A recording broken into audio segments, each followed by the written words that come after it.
Welcome to Successful Living with Bill Knapik. Every week we talk with interesting people in a variety of professions, and along the way, get ideas to enhance success in all categories of your life. Successful Living with Bill Knapik starts right now. And here's your host, Bill Knapik. Welcome to the show, Successful Living with Bill Knapik. That's me, and today, Successful Living with Chris Manske with Manske Wealth Management right here in the fourth largest city, Houston, Texas. Chris, welcome to the show. It's a pleasure to be here, Bill. Thank you. And I love the name of your company, Wealth Management, Manske Wealth Management, because we all need to be concerned about wealth, and wealth comes in a variety of categories. But when we think about wealth and how you manage it, what you do day to day in your business, helping people, let's describe your company and who you are serving, please. Oh, happy to do that. It's funny that you mentioned the name. Years ago, when I founded the firm, I had gotten advice that it should be a name that is generic. And the reason for that is it makes the company easier to sell later on. And I chose instead to do my own moniker so that it's clear to the community that we're here to stay. We're not looking to, quote, create value and sell it, real fast. As members of the community, we're not in an ivory tower. A lot of financial advisors talk about, I only will help people if they have $10 million or more or $1 million or whatever the magic number is.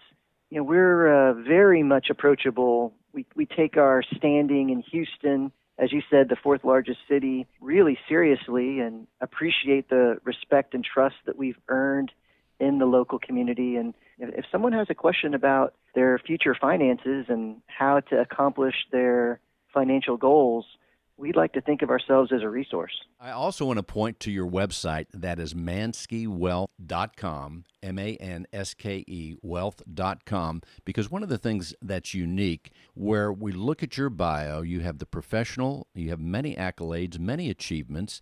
In addition, we get an idea of your personal picture, what you do, your family. But I like the odd facts because you have done a variety of things, including reading, writing, playing the guitar, running with the Bulls in Pamplona, Spain. So you really have, this says a little bit about you and what you've done. Let's talk a little bit before you got into the wealth management, a little bit about you. Sure. Well, I appreciate you mentioning those odd facts because it is a proof of our culture as a firm. We, as I said before, we're not in an ivory tower. We really want to know our clients, and we want them to know us. And a great way to do that is to be vulnerable and say, hey, here's a few odd things. We're people too, and we want you to know us and feel comfortable talking to us about your future and your intimate requirements. But before I was in money management, I was in the service. I was an Army officer, a West Point graduate. I had almost 6 years in the Army before I retired and resigned my commission as a captain.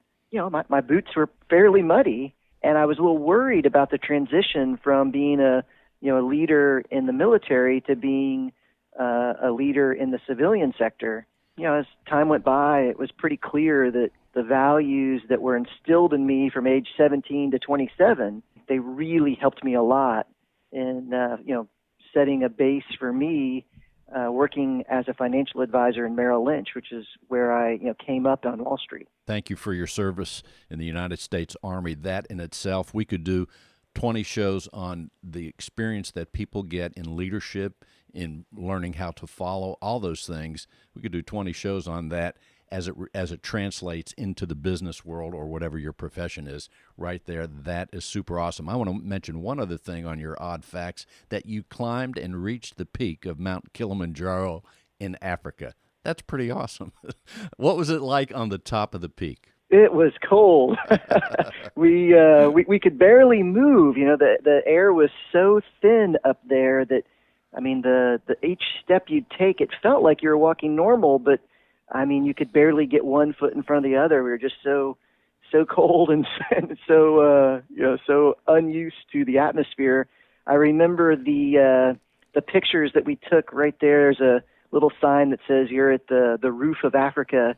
And I remember there was a moment where, the hats are off and the sunglasses are off. You could see our face. We smile, and then the camera's done, and we quickly get geared back up again to to make the trek down. Well, all these things about you and the personal, professional, even the odd facts show that you are no stranger to setting goals and achieving goals. And as you're helping people with their portfolios, let's tell people how you do that and some of the things that we should think about when we think about our financial wealth and how you're helping people doing that. Yes. Well, the main thing I think is to have a good relationship with the person that you're talking to about your financial goals.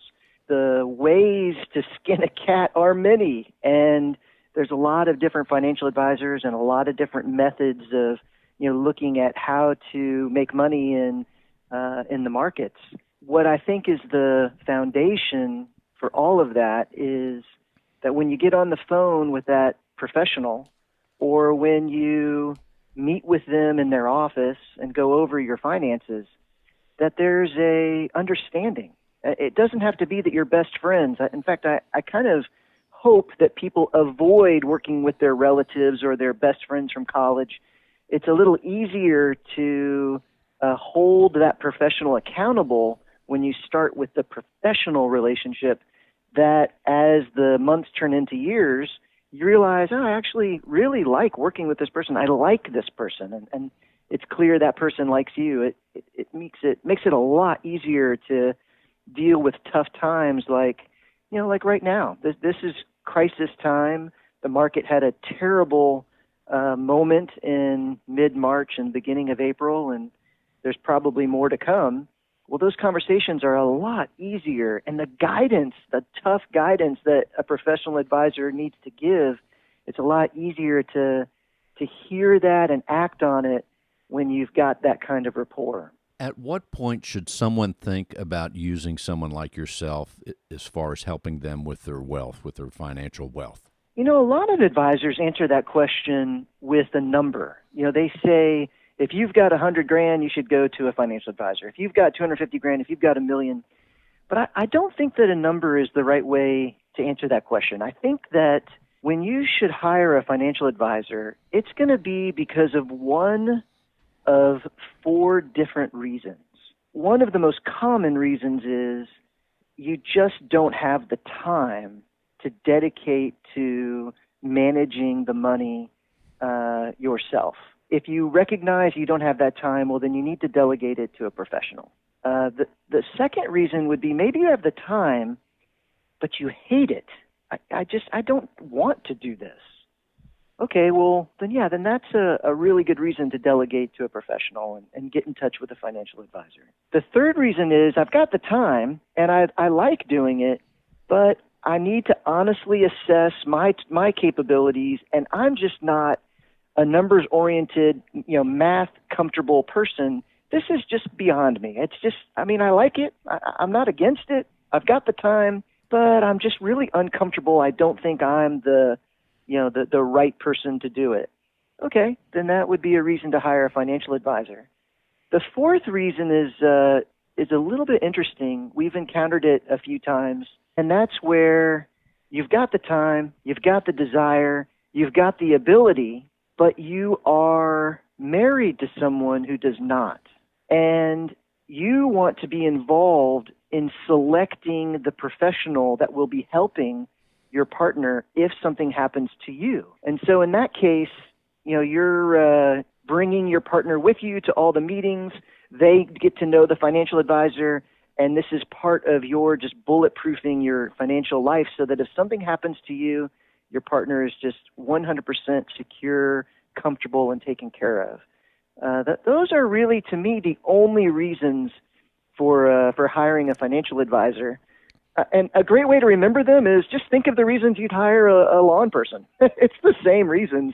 I don't want to mow the lawn, or maybe I feel like I could, but I don't have the time. It's the exact same thing. You're delegating a chore so that you can focus on something that you can do better, or you're wanting to focus on something that just brings you more fulfillment in life rather than money management. And when someone makes the decision to call you, give us an idea what that looks like. What should we prepare? Let's say you and I talked, or someone's listening and said, man, that sounds great. Those are some great reasons. I identify with one, maybe all four. But in any case, they call you up. You probably ask, I guess, a few questions, and then they have an appointment with you. Give us an idea of the process, what that looks like, and how are the services engaged, and then what happens from there. Yes. Well, I think it starts with a good phone conversation. One of the advisors on my team would want to get a feeling for, what is their current situation. And certainly that involves some numbers, but it also involves just who they are as a person. How do they spend their time? What are they hoping for in the future? What do they expect from a financial advisor? But on top of that, of course, there's, what do you have? How much are you saving? A lot of times people put an enormous amount of emphasis on how much they make. But from our side, we're much less interested in that. I mean, you could be making 10 grand a year, you could be making $1 million a year. What matters to us is how much are you saving. If you're saving, 100 grand a year, and you make 100 grand a year, well, that's better than if you're saving 5 grand a year and you make $1 million a year. And then also I want to mention that you are, on your personal facts, you're a pretty smart guy, to say the least. It says here you're a member of the Gulf Coast chapter of Mensa. That sounds pretty awesome, and congratulations on that. I don't know if that's something you achieve or you're born with this mental power that most of us don't have, but my hat's off to you there, Chris. Well, thank you for that. There's a few of our clients that when they hired us, they made note of that as a particular, a decision-making factor on their side.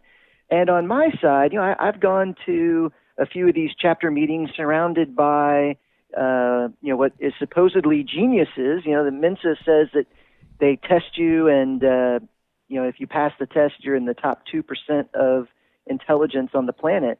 But in some of these meetings, I've looked around and thought, I'm not so sure.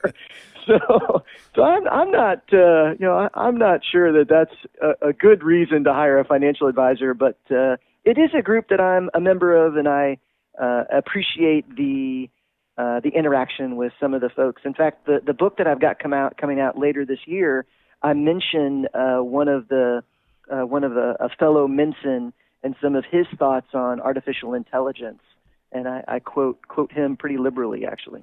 Well, there should be some great conversations at that meeting. I don't think I'm qualified, but you can tell us about that as it progresses. But let's tell people you do have a book, and the book is called The Prepared Investor. It's going to be out fairly soon, so let's tell people about that. Yes, it launches September the 29th. The Prepared Investor is a wonderful book that I have just been so blessed with how people who, after being brought into the project have endorsed it, and in some cases have compared it to Malcolm Gladwell's Outliers, which, that was a special moment for me to hear that. But yes, it's coming out at the end of September, and the idea is that we can protect and even grow our net worth in the face of crisis. That right now we have a particular idea of what happens when crisis strikes. Wall Street looks at all crisis the same. Stay the course, hold on, this too shall pass. Every investor has heard that from Wall Street or heard that on the news. This is the one size fits all.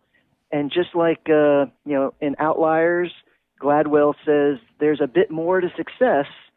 Let's look at this from a different point of view. That's exactly what we're doing in the Prepared Investors. We're looking at crisis investing from a different point of view. Is there more than just the one size fits all? And there definitely is. As each crisis is different. And I like that people can even right now, even though the book is not out, the nice thing, they can go to Amazon, pre-order the book, so that way when the time comes, it's ready to go, and they're like, oh, here's the book. So that's a nice thing. As far as writing a book in general, how long did it take to write this book, The Prepared Investor? And we're talking with Chris Manske with Manske Wealth Management. How long did it take, Chris? Well, I'm a little embarrassed to say that it took almost a decade. So much research and hours and hours of my evenings, spent in, trying to craft the message, and there was a few surprises in the research that, oh man, well, if this is the case, how we've got to talk about this, and we can't just spring it on a reader. We have to engage and teach. And so, what started out as kind of a simple, let's look at different crises and see if we can, offer some guidance to be prepared for crisis in general. It's become there are very clear patterns to the human reaction to crisis. And once you understand what that pattern is, you really can use it to your advantage. So it's been almost a decade, Bill. And right there on the title, The Prepared Investor, when we think about success in any category of our life, that word prepared is paramount in navigating the good times and certainly the storms. And it also, it says, as your book lends itself to saying, hey, we're going through a crisis right now, then there's a break, and then there's going to be a crisis again somewhere along the line. So to me, this will be essential information for all of us to have. The Prepared Investor by Chris Manske. And thinking of being prepared, Chris, what you know in terms of financial, let's just take the financial success and management, and as far as children go, at what point do we start helping kids be better managers of money, to think about it in the right way? So to clarify, what would you tell a teenager, 13 years old, when they're 10, 11, 12, 13, what are the things that they should know? How do you tell someone about being ready, being prepared? Well, I love your question. You asked, how do we tell them? This is the right question to ask. How do we tell them? Because more often than not, our clients, they want to raise their children with values that make sense when it comes to growing money and being a good custodian for their funds and for their net worth. And the question, how do we tell them? It's different than what do we say. It's different than what do we teach. Most of the time, people approach this with, well, what do I need to teach them? What do I need to tell them? But when you ask the question, how do we tell them? This is the right way to look at it, because the answer is you need to be what you expect of them. That it's such an easy to understand answer, but such a difficult way, a difficult path to walk. What you tell them at age 13, 14, 15, and 16 is not going to be nearly as impactful as what you have done from the day they were born until the day they leave and go out on their own. And so that's where we get to the simple basics of saving, spending less than what you earn, not engaging in keeping up with the Joneses, buying things because you see they make money instead of buying things to show people that you used to have money, that fancy car. All that really does is say that you used to have something in your bank account, but you don't anymore. Great core principles of success right there. And Chris, we've got about, 2-3 minutes left. What are some of the things you want to bring forth before we close out the show? Well, I think right now the clients that that we're talking to, they're just so interested in the quarantine and in the coronavirus and what is next. And I think that there's so much conversation on that we don't have to focus on that specifically, but I would like to at least mention that there's a lot of opportunity to help out our first responders.